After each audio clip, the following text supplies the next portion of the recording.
नमस्कार, मैं कैलाश शर्मा एक बार फिर उपस्थित हूं आपके सामने कक्षा 10 मणि का भाग 2 कोड नंबर 119 का सैंपल क्वेश्चन पेपर लेकर। तो आइए शुरुआत करते हैं। जैसा कि हम जानते हैं, इस प्रश्न पत्र में 4 भाग दिए होते हैं, जिसमें पहला है अपठित अवबोधनम जो 10 अंक का होता है। आइए इसी से शुरुआत करते हैं। अपठित अवबोधन के लिए सबसे जरूरी बात यह है कि हम दिए गए गद्यांश को ध्यान से पढ़ें, उसके बाद ही दिए गए प्रश्नों के उत्तर देना शुरू करना है। जो गद्यांश यहाँ दिया गया है वो प्रकृति, पर्यावरण, वृक्ष पर आधारित है। तो आइए प्रश्नों की शुरुआत करते हैं। पहला प्रश्न दिया है एक पदेन उत्तरत, एक शब्द में उत्तर देने हैं। 3 प्रश्न दिए हैं, कोई 2 करने हैं। पहला दिया है अद्य संसारस्य भीषणतमा समस्या का अस्ति, आज संसार की सबसे भयंकर समस्या क्या है। अब हमें कुछ शब्द यहाँ पकड़ लेने हैं, जैसे भीषणतमा समस्या। इस शब्द को हमें कहाँ ढूंढना है? गद्यांश में ढूंढना है। तो आइए चलते हैं, हम देखेंगे यहाँ हमें मिल गया संसारस्य भीषणतमा समस्या अस्ति। अब क्या है समस्या? तो यहां दिया है पर्यावरण प्रदूषणम, यानी पर्यावरण प्रदूषण संसार की सबसे भयंकर समस्या है। आइए दूसरे प्रश्न की ओर आगे बढ़ते हैं। वृक्षाः कुतः जलम गृह्णन्ति, वृक्ष यानी पेड़ कहां से जल ग्रहण करते हैं। तो हमें इन शब्दों को पकड़ लेना है, जलम गृह्णन्ति। अगर गद्यांश में देखेंगे तो हमें यहां मिल जाएगा जलम और यहां दिया है गृह्णन्ति। कौन ग्रहण करते हैं? वृक्षाः। कहां से? भूमे है, भूमि से। तो इसका उत्तर होगा भूमे है। तीसरा प्रश्न दिया है के अस्मभ्यम सर्वम अर्पयन्ति, कौन हमें अपना सब कुछ दे देते हैं। शब्द कौन से पकड़ने हैं? सर्वम अर्पयन्ति। तो आइए गद्यांश में अगर हम देखें तो हमें यहां मिल जाएगा अस्मभ्यम सर्वम अर्पयन्ति, हमें अपना सब कुछ दे देते हैं। कौन? ते यानी वे। कौन? वृक्षाः। पिछले वाक्य में अगर हम आके देखेंगे तो हमें इसका उत्तर मिलेगा वृक्षाः अस्मभ्यम सर्वम अर्पयन्ति, पेड़ हमें अपना सब कुछ दे देते हैं। आगे बढ़ते हैं पूर्ण वाक्य में उत्तर वाले प्रश्न। पहला दिया है पर्यावरणस्य आधाराः के भवन्ति, पर्यावरण के आधार कौन है? शब्द देख लें, पर्यावरण और आधाराः। आइए इसमें अगर हम देखेंगे तो हमें मिलेगा पर्यावरणस्य आधाराः पुष्पिताः पल्लविताः वृक्षाः सन्ति। अब इस पूरे वाक्य को हमें लिख देना है कि पर्यावरणस्य आधाराः पुष्पिताः पल्लविताः वृक्षाः भवन्ति। ये हो गया पहले प्रश्न का उत्तर। आगे बढ़ते हैं प्रश्न 2 में।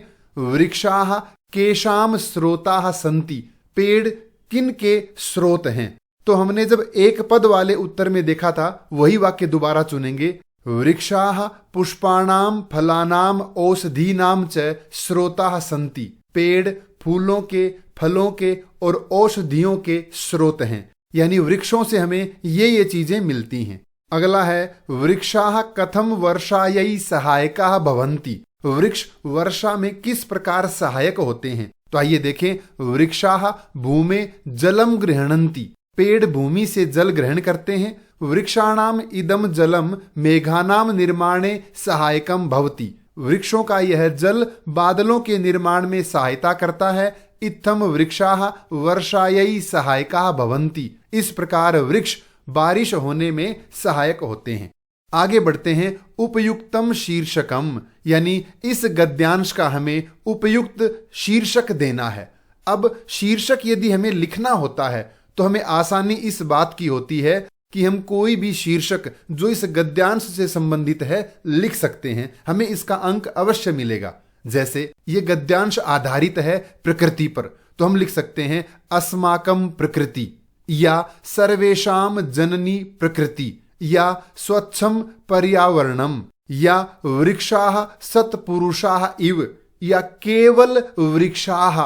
इस प्रकार यदि कोई भी हम एक शीर्षक लिखते हैं तो इसका अंक हमें अवश्य मिलेगा। ये था शीर्षक लेखन। अब बढ़ते हैं हम यथा निर्देशम उत्तरत, भाषिक कार्य की ओर। पहला प्रश्न यहां दिया है प्राचीन काले यद्यपि पर्यावरण प्रदूषणस्य समस्या नासीत, प्राचीन काल में पर्यावरण प्रदूषण की समस्या नहीं थी। यहां पर आसीत जो क्रिया शब्द है, इसका कर्ता कौन है? आसीत मानी था या थी, न आसीत नहीं थी, कौन नहीं थी, समस्या, तो इसका उत्तर होगा समस्या।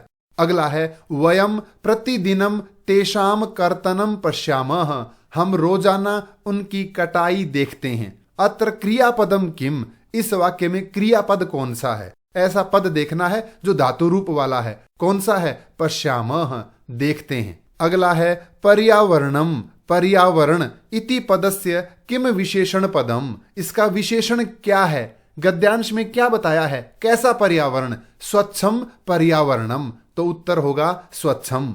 अगला है तरवह इति पदस्य पर्याय पदम चिनुत, इस शब्द का पर्यायवाची शब्द चुन के लिखना है। तरवह यानी वृक्ष, ये तरु शब्द का बहुवचन रूप है, तो इसका उत्तर क्या होगा, वृक्षाः, पहला ऑप्शन यहां दिया है वृक्षाः। तो ये था अपठित गद्यांश वाला प्रश्न। आगे बढ़ते हैं रचनात्मक कार्य की ओर। रचनात्मक कार्य 15 अंक का होता है। इसमें पहला प्रश्न दिया जाता है पत्र लेखनम। प्रश्न को ध्यान से पढ़ना है। भवतः नाम तनिष्कः, आपका नाम तनिष्क है, ये नाम आपको ध्यान रखना है। अगर यह शब्द यहाँ मंजूषा में दिया हुआ मिल जाए तो ये एक आपका उत्तर सही हो जाएगा। प्रश्न में आगे दिया है भवतः विद्यालये संस्कृत नाटकस्य मंचनम अभवत, आपके विद्यालय में संस्कृत नाटक का मंचन हुआ है। तदर्थम मित्रम दीपकम, अपने मित्र दीपक को, ये भी नाम ध्यान में रखना है कि हम पत्र किसे लिख रहे हैं, दीपक को। तो लिखे इस पत्र में मंजूषा से सही शब्द चुन के रिक्त स्थानों की पूर्ति करनी है और पत्र की शुरुआत हमें यहां से करनी है। अब पत्र में सबसे पहले दिया है आदर्श विद्यालय, विद्यालय का नाम जहां से ये पत्र लिखा जा रहा है। अब शहर का नाम यहां नहीं दिया गया, तो हम ये शहर का नाम मंजूषा में देखते हैं। सबसे पहले दिया है दिल्ली तह, तो 1 नंबर पे हमने लिख दिया दिल्ली तह। आगे दिया है दिनांक, तो दिनांक हमें यहां लिखना है जिस दिन हम ये पत्र लिख रहे हैं।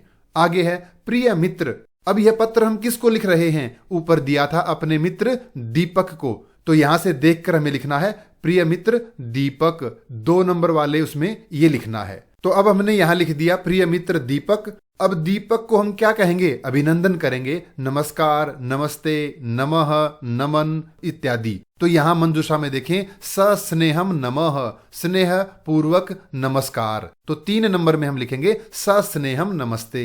अत्र सर्वगतम कुशलम, यहां सब ठीक है, आशा करता हूं वहां पर भी सब ठीक होगा। यथा त्वम जानासि, जैसा तुम जानते हो, गत सप्ताहे मम विद्यालये संस्कृत उत्सव संपन्नः, संस्कृत उत्सव संपन्न हुआ है। अस्मिन् उत्सवे संस्कृत परिषदः, इस उत्सव पर संस्कृत परिषद के, तो हम क्या लिखेंगे, छात्रों ने, छात्राः 4 नंबर पर यहां संस्कृत परिषद के छात्रों ने पाठ्य पुस्तकस्य कवयामि वयामि यामि इति नाटकस्य डैश अकुर्वन्, क्या किया नाटक का, मंचन, क्योंकि प्रश्न में दिया गया है तो हम यहां पर लिखेंगे मंचन 5 नंबर पे। तो ये हो गया कि संस्कृत परिषद के छात्रों ने इस नाटक का मंचन किया। तस्मिन् नाटके मया भोजस्य अभिनयः कृतः, उस नाटक में मैंने राजा भोज का अभिनय किया। कुविंदस्य अभिनयम मम मित्रम प्रांजलः अकरोत्, कुविंद का अभिनय मेरे मित्र प्रांजल ने किया। तस्य मुखात श्लोक गायनम श्रुत्वा, श्रुत्वा यानी सुन करके, तो 6 नंबर पे लिखेंगे श्रुत्वा, उसके मुख से श्लोक गायन सुन के, सर्वेपि उपस्थिताः दर्शकाः, वहां उपस्थित दर्शकों ने भाव विभोराः जाताः, भाव विभोर हो गए, और करतल ध्वनि भी तालियों से, तस्य उत्साहवर्धनम, उसका उत्साहवर्धन क्या लिखेंगे, किया, तो किया के लिए शब्द है कृतवन्तः, 7 नंबर पे लिखेंगे कृतवन्तः, उसका उत्साहवर्धन किया। कार्यक्रम के अंत में मुख्य अतिथि महोदय ने संस्कृत नाटकस्य, संस्कृत नाटक की भूरी भूरी यानी बहुत अधिक कृता की, क्या की, प्रशंसा, तो 8 नंबर पे हम लिखेंगे प्रशंसा की। वस्तुतः वास्तव में अयम उत्सवः मनोरंजकम ज्ञानवर्धकम च आसीत, यह उत्सव मनोरंजन वाला था और ज्ञानवर्धक था। तब विद्यालय संस्कृतोत्सवः कदा भविष्यति, आपके विद्यालय में संस्कृत उत्सव कब होगा, इति अवश्यम सूचय, इसकी सूचना अवश्य देना। मातृपितृ चरणेषु, माता पिता के चरणों में, प्रणामाः प्रणाम किसका? मेरा। तो मैं लिखूंगा मम, 9 नंबर पे लिख दिया मम, मेरा प्रणाम कहना। तव मित्रम तुम्हारा मित्र, कौन? तनिष्क। लिखने वाला कौन है? तनिष्क है, ये प्रश्न में दिया हुआ है। तो 10वें नंबर पे हम लिखेंगे तनिष्कः, तनिष्क। ये था पत्र लेखनम, जो सही उत्तर के साथ हमने यहां लिख दिया है। रचनात्मक कार्य में पत्र लेखन के पश्चात जो प्रश्न आता है वो आता है चित्र वर्णन का।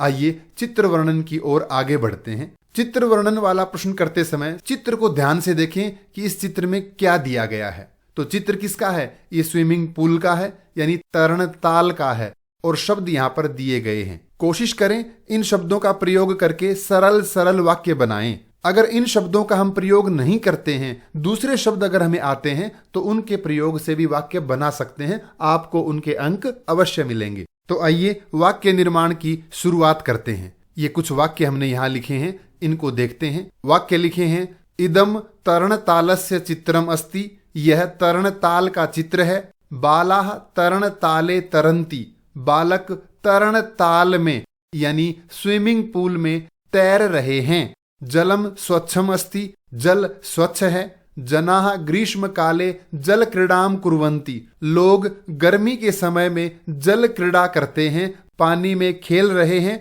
मौज मस्ती करते हैं। बालाः प्रसन्नाः सन्ति, सभी बालक प्रसन्न हैं। ये था चित्र वर्णन।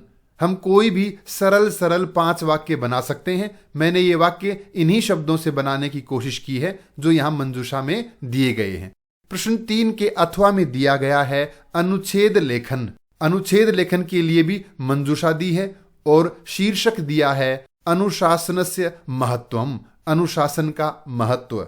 तो सबसे पहले हम मंजूषा में दिए गए शब्दों को पढ़ेंगे और अनुशासनस्य महत्वम इस विषय पे वाक्य बनाने की कोशिश करते हैं। आइए शुरुआत करते हैं। सबसे पहले जो हमने वाक्य बनाया है वो है जीवने अनुशासनस्य महत्वपूर्ण स्थानम अस्ति। जीवन में अनुशासन का महत्वपूर्ण स्थान है। परिश्रमेण सह अनुशासनम अपि आवश्यकम भवति, परिश्रम के साथ साथ अनुशासन भी बहुत जरूरी होता है। अनुशासनेन एव जनः स्वलक्ष्यम प्राप्नोति, अनुशासन से ही व्यक्ति अपने लक्ष्य को प्राप्त करता है। अनुशासनम आत्मविश्वासम जनयति, अनुशासन आत्मविश्वास पैदा करता है, सेल्फ कॉन्फिडेंस बढ़ाता है। अनुशासनम दुर्गुणेभ्य रक्षति, अनुशासन बुरे गुणों से, अवगुणों से हमारी रक्षा करता है। तो ये था अनुच्छेद लेखन वाला प्रश्न। आगे बढ़ते हैं। रिक्त स्थान पूर्ति। मंजूषा में यहाँ पर भी कुछ वाक्य दिए गए हैं और एक संवाद दिया है, इसमें हमें रिक्त स्थान भरने हैं। तो संवाद पिता और पुत्र के बीच दिया है। पुत्र कहता है तात प्रणमामि, पिताश्री प्रणाम करता हूं। यदि कोई प्रणाम करता है तो पिता क्या कहेंगे? आशीर्वाद देंगे। तो इसमें से आशीर्वाद वाला वाक्य हमें लिखना है। देखिए अंत में दिया है चिरंजीव वद सर्वम कुशलम, दीर्घायु हो, बताइए सब कुशल मंगल है। तो सबसे पहले 1 नंबर वाले में हम ये लिखेंगे। आगे बढ़ते हैं। आम सब ठीक है, सर्वम कुशलम अस्ति, उत्तमम बहुत बढ़िया। विद्यालये तव अध्ययनम कथम प्रचलति, स्कूल में तुम्हारी पढ़ाई कैसी चल रही है। कापि समस्या तो नास्ति, कोई समस्या तो नहीं है।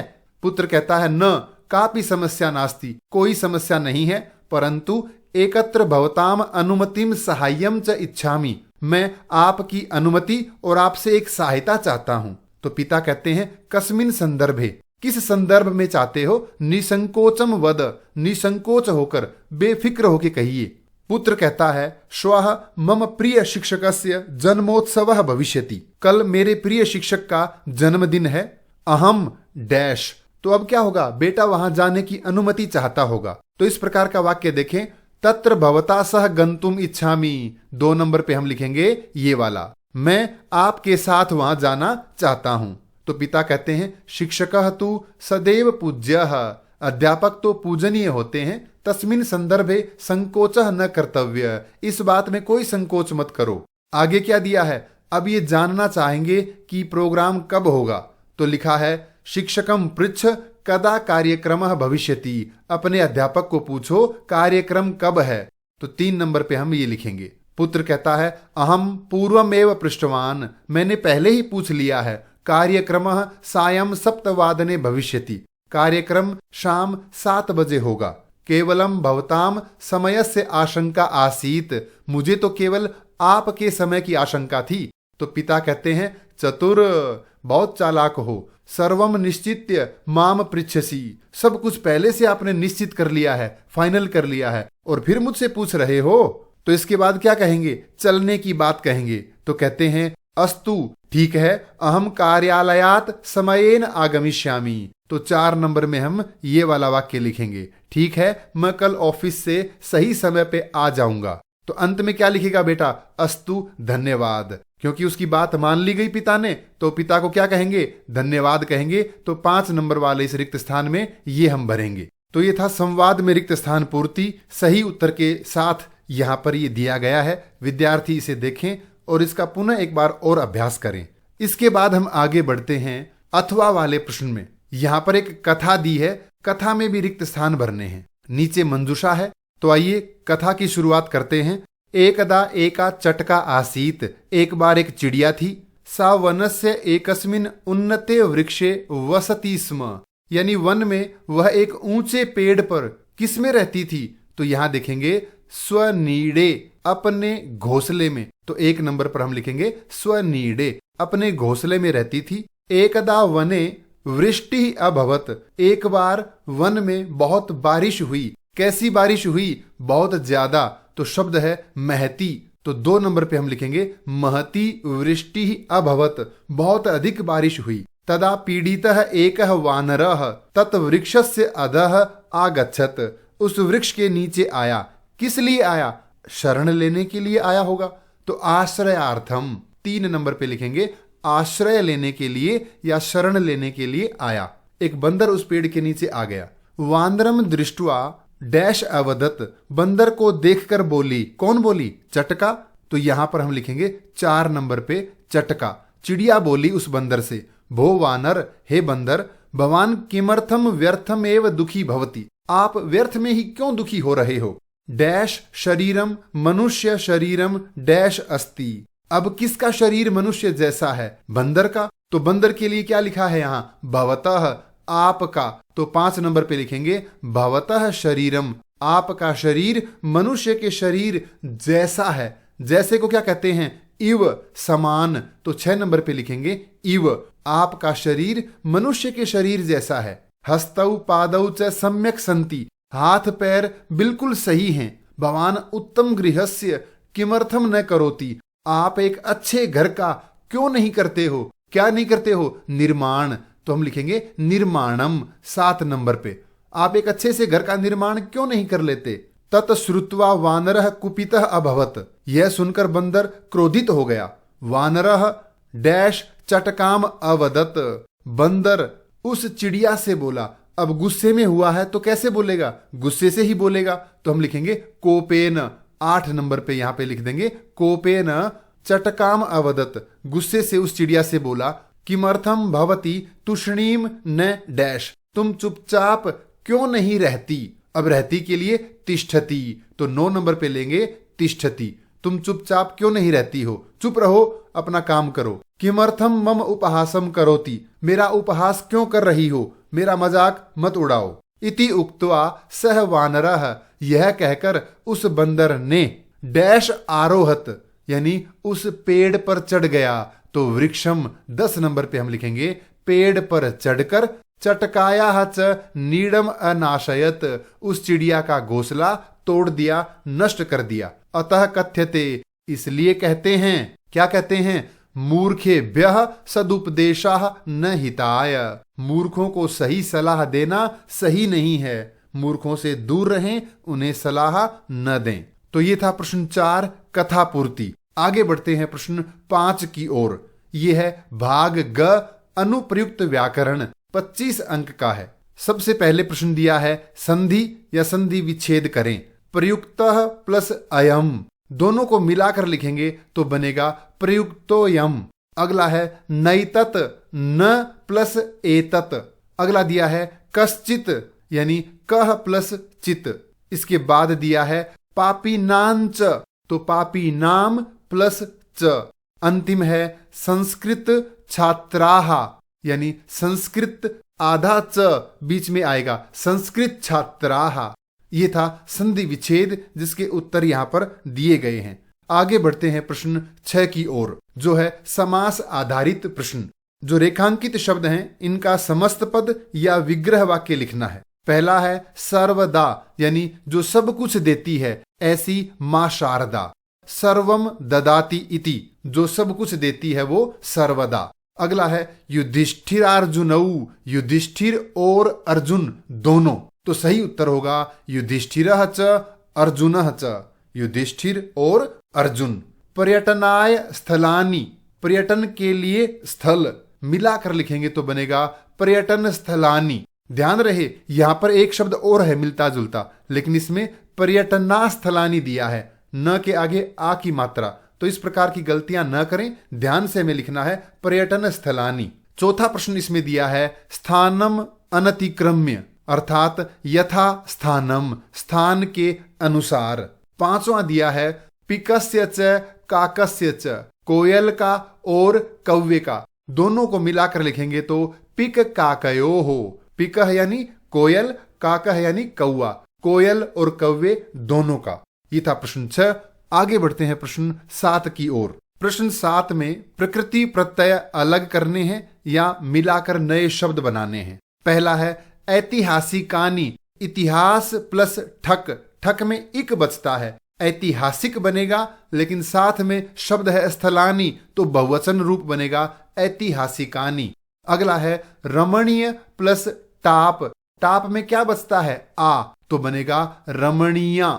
ध्यान रहे सृष्टि ही इस शब्द का विशेषण रूप है, तो आकारांत रमणीया बन गया। अगला है पंचत्वम, पंचत्व, तो जो त्वम वाले शब्द हैं वो त्व प्रत्यय से बनते हैं, तो इसका सही उत्तर होगा पंच प्लस त्व।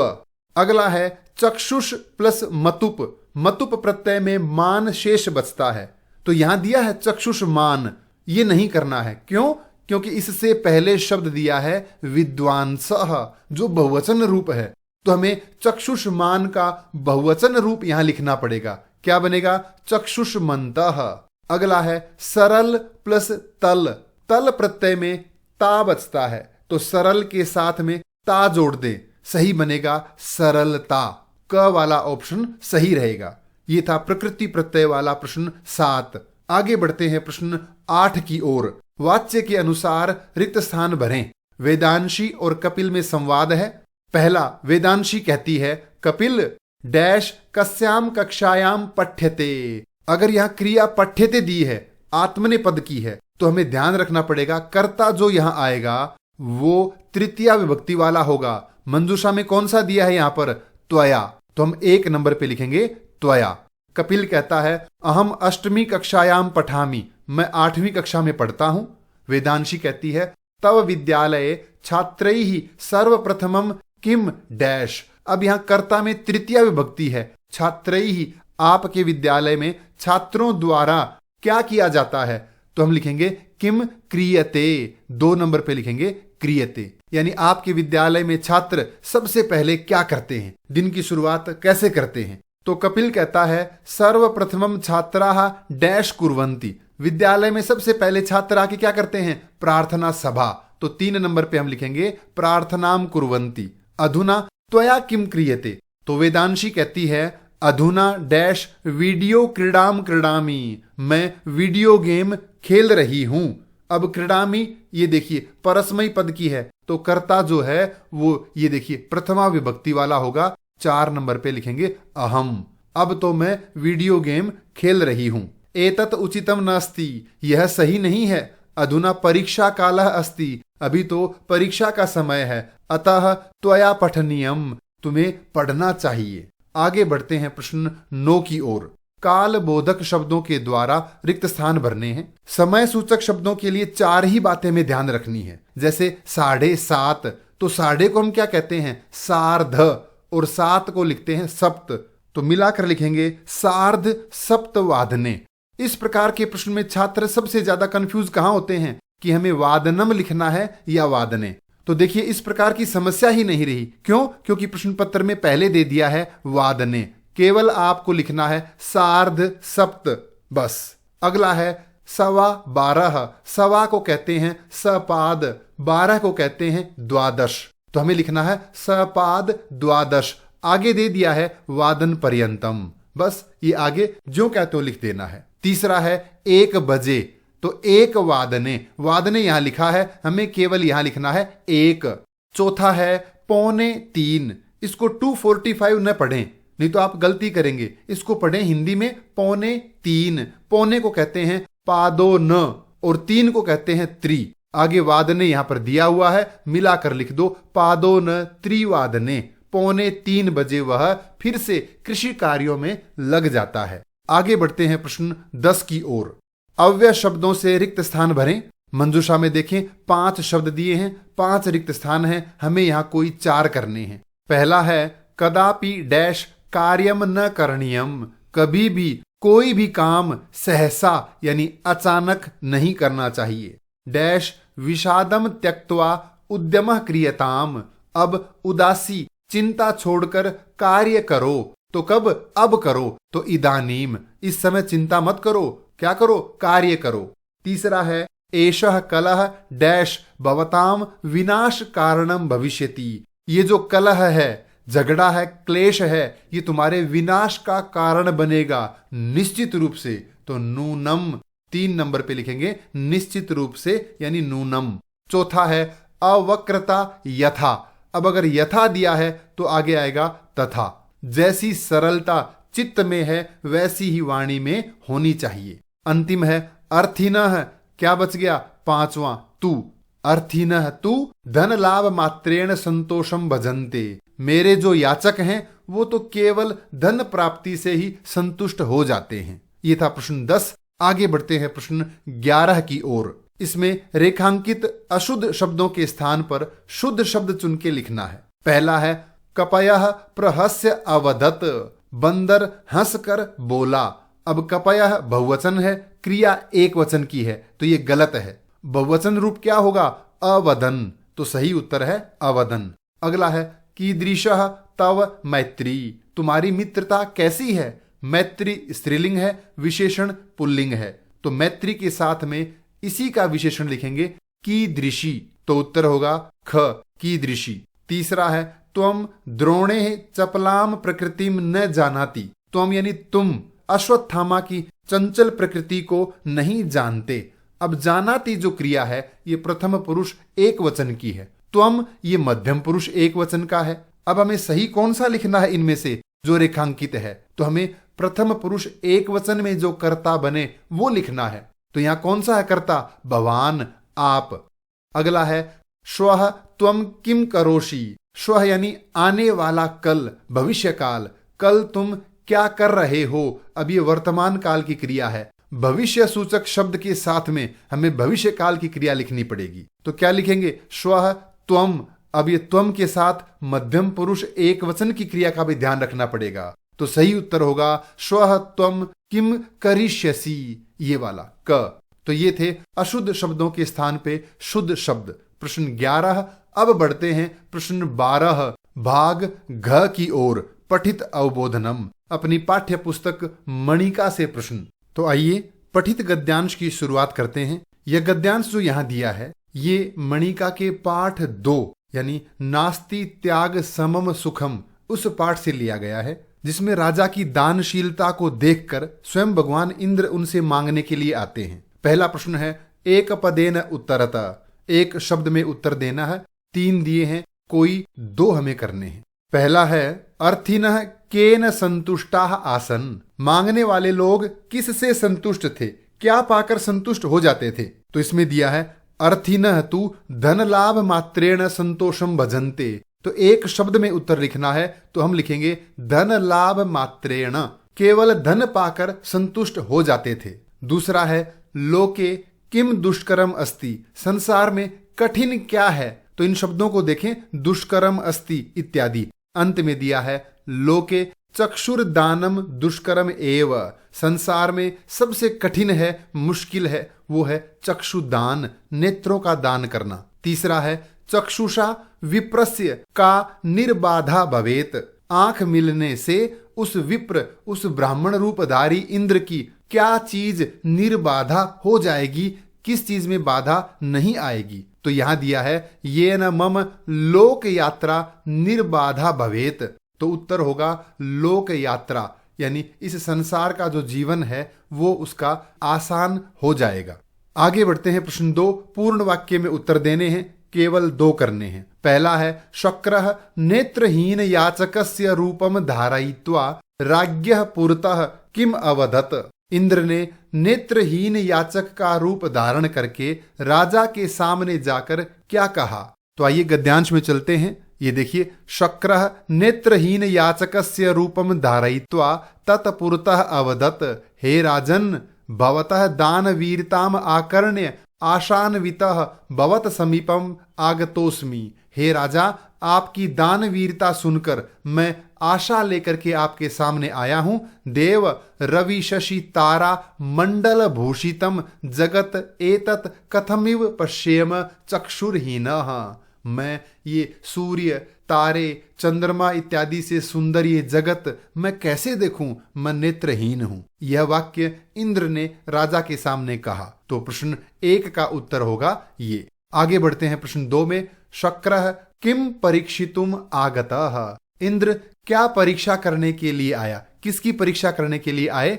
तो यहां पर दिया है तस्य दानशीलताम परीक्षितुम। तो यहां इस प्रश्न में जो प्रश्न सूचक शब्द है किम, इसके स्थान पे हम लिखेंगे ये दानशीलताम। तो प्रश्न 2 में लिखेंगे शक्रः तस्य दानशीलताम परीक्षितुम आगतः, या तस्य के स्थान पे हम नृपस्य लिख सकते हैं, तो राज्ञः भी लिख सकते हैं। शक्रः राज्ञः दानशीलताम परीक्षितुम आगतः। इंद्र भगवान उस राजा की दानशीलता को परखने के लिए, परीक्षा लेने के लिए आए। तीसरा है विप्रः किमर्थम चक्षुषः दानम इच्छति। ब्राह्मण किस कारण से आंखों का दान चाहता था। तो इसमें ये जो प्रश्न सूचक शब्द है इसको हम हटाएंगे, किमर्थम। तो लिखेंगे विप्रः चक्षु दानम इच्छति स्म।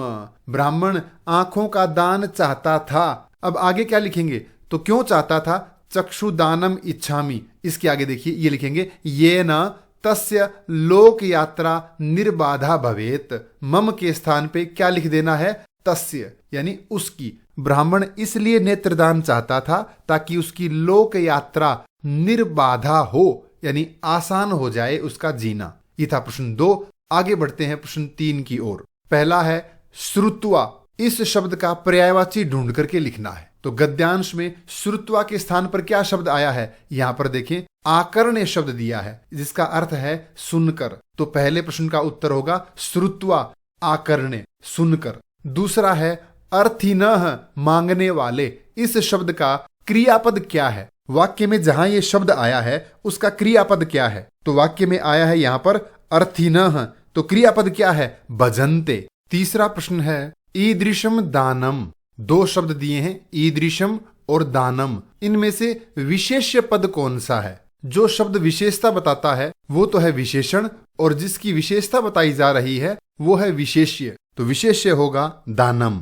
ये था प्रश्न 12 पठित गद्यांश। आगे बढ़ते हैं पठित पद्यांश प्रश्न 13 की ओर। पहला है मनुष्याणाम यशः कीदृशः भवति। मनुष्यों का यश कैसा होता है। श्लोक आधारित प्रश्नों को हल करने के लिए इन शब्दों को पकड़ लें और श्लोक में इन्हीं शब्दों पे पहुंच जाएं। जैसे मनुष्याणाम यशः, तो अब कहां पर दिया है मनुष्याणाम यशः, तो श्लोक में देखेंगे मनुष्याणाम की जगह शब्द दिया है नृणाम, और यशः यहां पर दिया है। तो नृणाम यशः कैसा होता है, कुकर्मांतम, यानी बुरे कार्य से जिसका अंत हो जाता है ऐसा मनुष्यों का यश होता है। तो उत्तर होगा कुकर्मांतम।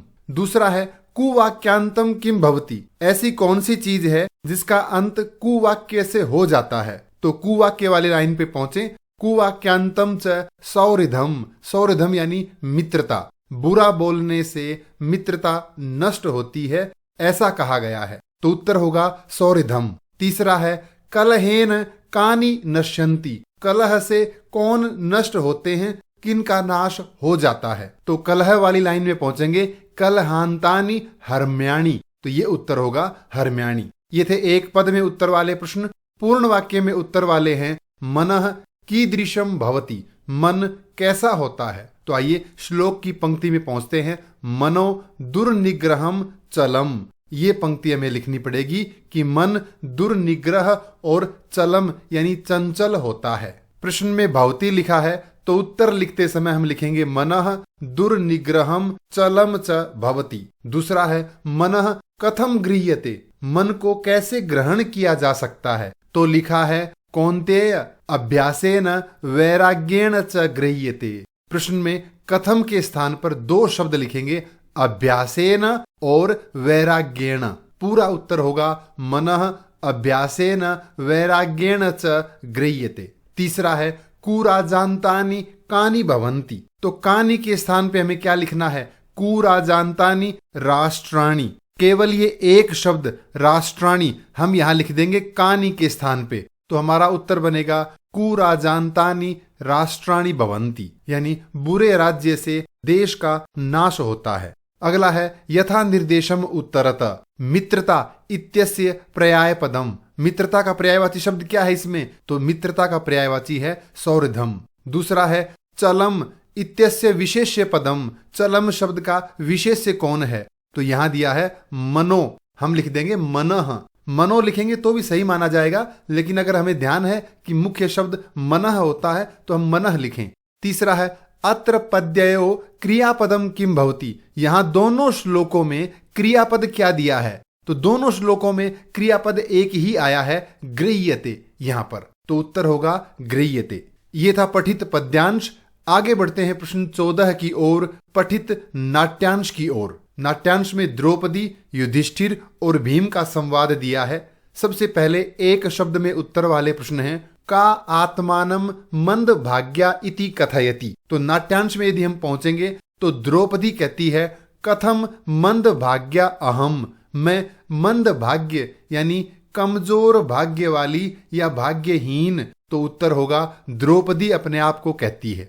दूसरा है पूरा कुत्र भीमः पांडवान रक्षितवान। प्राचीन समय में भीम ने पांडवों की रक्षा कहाँ की थी, तो इन शब्दों को पकड़ें, पांडवान रक्षितवान इत्यादि, तो हमें उत्तर मिलेगा पूरा वारणावते। वारणावत में त्वमेव पांडवान रक्षितवान, तुम्ही ने पांडवों की रक्षा की थी, तो एक शब्द में उत्तर देना है वारणावते। आगे बढ़ते हैं। युधिष्ठिरः भीमः द्रौपदी कुत्र प्रविशन्ति। युधिष्ठिर, भीम और द्रौपदी कहाँ प्रवेश करते हैं, तो सबसे ऊपर दिया है युधिष्ठिरः भीमः द्रौपदी च रणभूमौ प्रविशन्ति, तो उत्तर होगा रणभूमि में प्रवेश करते हैं।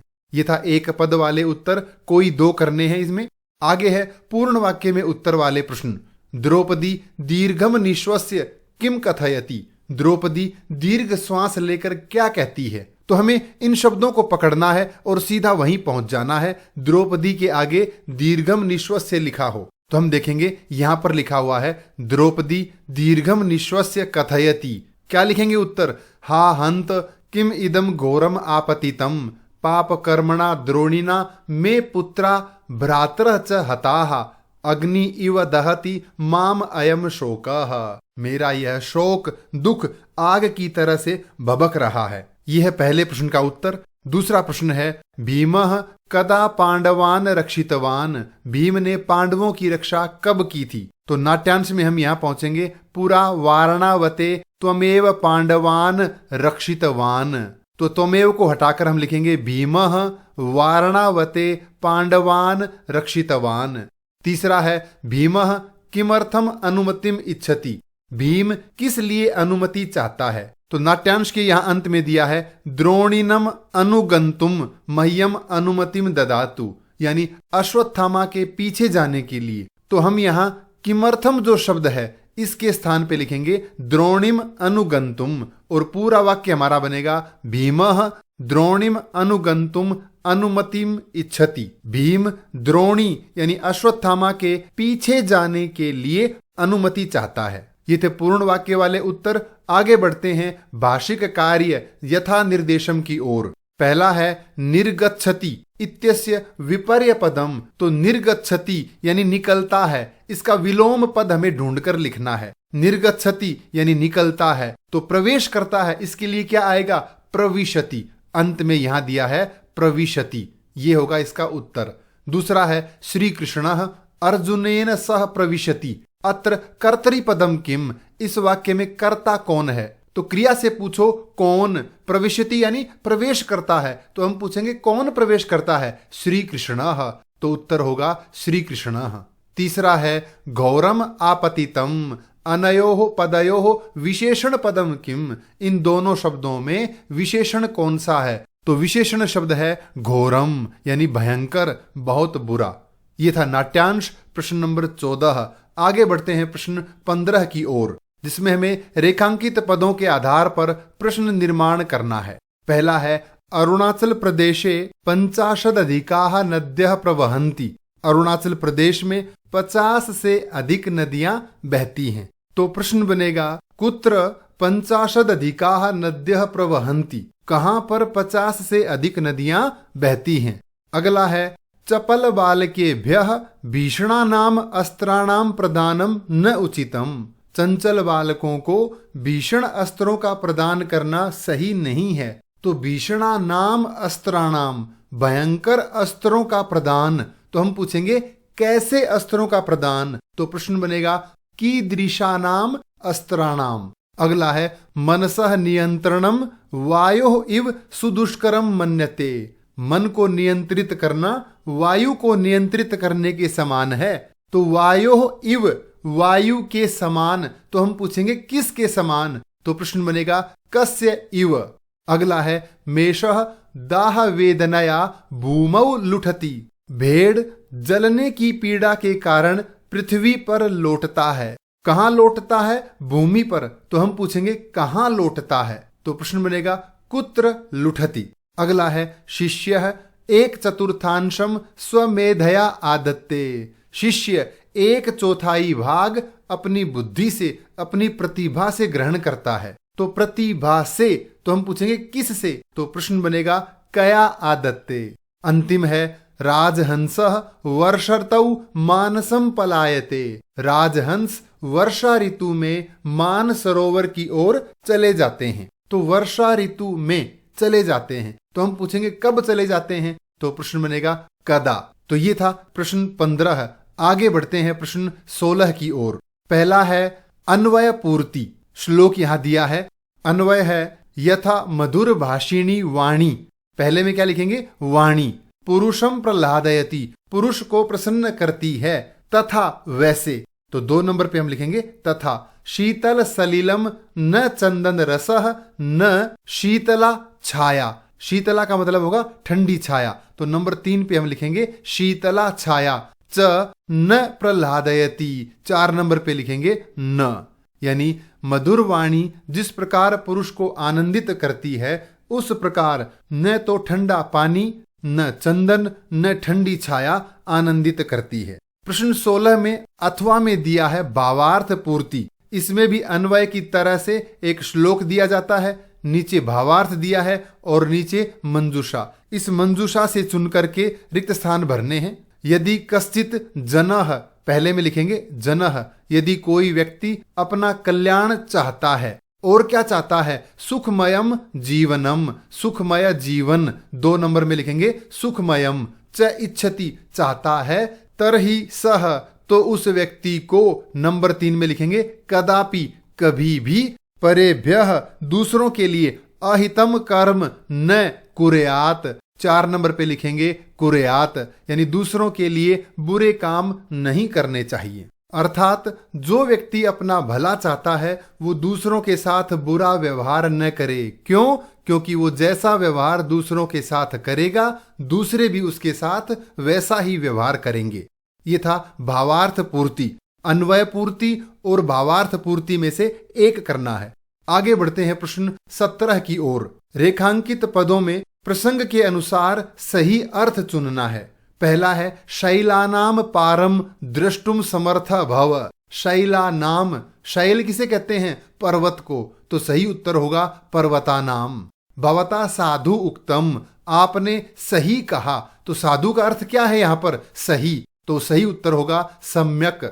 अगला है वदने, सर्वदा शारदा अस्माकम वदने, हमारे मुख में सन्निधिम क्रियात, निवास करे। तो वदने का सही अर्थ है मुखे। अगला है यूथपः रहसी अवदत, झुंड के मुखिया ने रहसी मानी एकांत में, तो सही उत्तर है एकांत में कहा। अंतिम है ईरितः, ईरितः यानी कहा गया है, तो सही उत्तर होगा कथितः। ये था प्रसंग के अनुसार सही अर्थ का चयन। अंतिम प्रश्न है कथा पूर्ति। नीचे मंजूषा दी गई है, इस मंजूषा में से सही शब्द चुन के इस कथा को पूरा करना है। आइए कथा पूर्ति की शुरुआत करते हैं। चंद्र नामकस्य राजपुत्राः राजगृहे वानरान पालयन्ति स्म। चंद्र नामक राजा के बेटे अपने राजभवन में बहुत सारे बंदरों को पालते थे।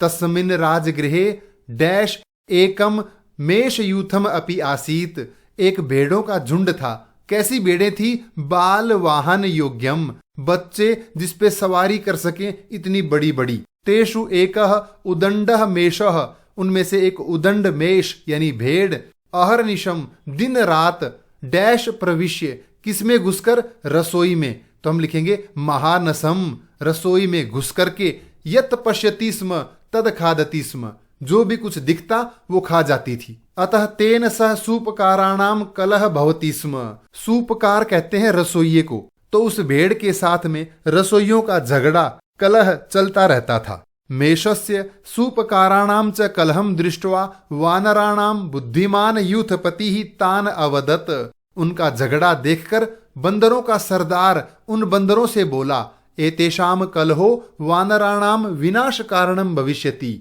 ये झगड़ा बंदरों के विनाश का कारण होगा। अतः डैश राजभवनम त्यक्त्वा वनम गच्छामः, अब गच्छामः क्रिया है तो इसके अनुसार कर्ता जो है वो यहां आएगा। कौन होगा? वयम। तो नंबर 3 में लिखेंगे वयम, हम ये राजभवन छोड़ के जंगल में चले जाते हैं। किंतु डैश वानराहा, अब यहां बंदरों की विशेषता लिखनी है, विशेषण शब्द। तो यहां है मदोद्धताहा, घमंडी बंदरों ने तस्य वचनम अश्रद्धेयम मत्वा वनम न अगच्छन, सरदार की बातों को न मानकर वो जंगल में नहीं गए। एकदा स उदंडः, एक बार वह उदंड, अब यहां ऊपर दिया हुआ है उदंडः मेषः, तो यहां पर हम क्या लिखेंगे? मेषः। तो नंबर 5 में लिख दिया हमने मेषः। वह उदंड भेड़ सूपकारैः ज्वलित काष्ठेन ताड़ितः, रसोइयों के द्वारा जलती हुई लकड़ी से मारा गया, यानी रसोइयों ने उसे जलती हुई लकड़ी से मारा। ऊर्णा प्रचुरः मेषः जाज्वल्यमान शरीरः निकटस्थाम अश्वशालाम प्राविशत, जलती हुई वह भेड़ नजदीक में स्थित अश्वशाला घुड़साल अस्तबल तबेले में घुस गई। तेन अश्वशालायाम अपि अग्नि ज्वाला समुत्थिताः, अश्वशाला में भी आग लग गई। अतः केचित अश्वा दग्धाः, कुछ घोड़े जल गए, केचित च, और कुछ मर गए। मर गए के लिए सही शब्द क्या है? मृताः। तो 6 में लिखेंगे हम मृताः, कुछ घोड़े जल गए और कुछ मर गए। राजवैद्यः नृपम अवदत, राजवैद्य राजा से बोला, अश्वानाम वहन्नी दाह समुद्भवः दोषः, घोड़ों का यह आग से उत्पन्न हुआ दोष डैश मेदसा नाशम अभ्येति, इनकी चर्बी से नष्ट हो जाएगा। किनकी चर्बी से? बंदरों की चर्बी से। तो हम लिखेंगे वानराणाम मेदशा, बंदरों की चर्बी से ठीक होगा। राजा आदिशत, राजा ने आदेश दिया, यथोचितम क्रियताम, जैसा ठीक लगे वैसा करो। राजादेशम श्रुत्वा भयत्रस्ताः डैश वानराः, अंतिम 8 में लिखेंगे वानराः, डरे हुए बंदर अचिंतयत सोचने लगे, अवधीरिताः अस्माभिः गुरुजनोपदेशाः, हमने अपने गुरु की यानी अपने सेनापति की, अपने सरदार की बात को न मानकर बहुत ही गलत किया। ये था प्रश्न 18 कथा पूर्ति, जो इस प्रश्न पत्र का अंतिम प्रश्न है। इसी के साथ इस सैंपल क्वेश्चन पेपर की यहाँ समाप्ति होती है। इस प्रश्न पत्र से संबंधित कोई भी प्रश्न हो तो कृपया कमेंट्स में लिखकर अवश्य पूछें। धन्यवाद।